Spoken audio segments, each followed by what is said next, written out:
disease I have, charcot-marie-tooth, is hereditary, which means that aside from the rare occurrence where it's a spontaneous genetic change at conception, this disease comes from your mom or your dad.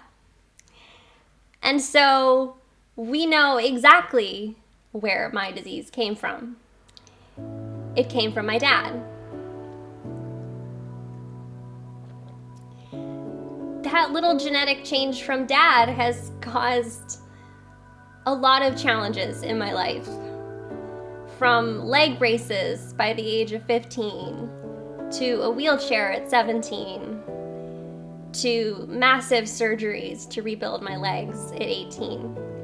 Even still to this day, I'm recovering from another knee injury and relying on a walker just to get around. And I know from speaking to many, many families with CMT that a lot of parents feel just tremendous guilt. That they can feel a lot of pain for having passed this on to their child. And of course, they know so intimately what those challenges are like, which can make it even harder to see that suffering in the next generation. But my dad has never expressed those feelings to me. And he raised me to feel just incredibly able, right? To the point that there was almost no acknowledgement of the things that I couldn't do. And I'm really grateful for that parenting, by the way. But I also wondered if secretly he felt differently. And so one day I actually just asked him. And I said, "Hey, Dad, do you feel guilty? Do you feel bad for giving me CMT?" And he responded without any hesitation. He said, "No. What about all of the great genes that I gave you?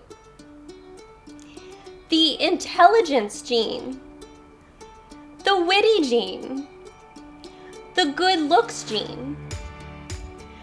Why are you focusing on that one gene? You don't ever get to pick and choose." I think about that conversation a lot. Because he was right. Yeah, that one gene, that one little gene has caused a lot of pain and challenge. But it is also only one gene in over 40,000. And it is also not all of me.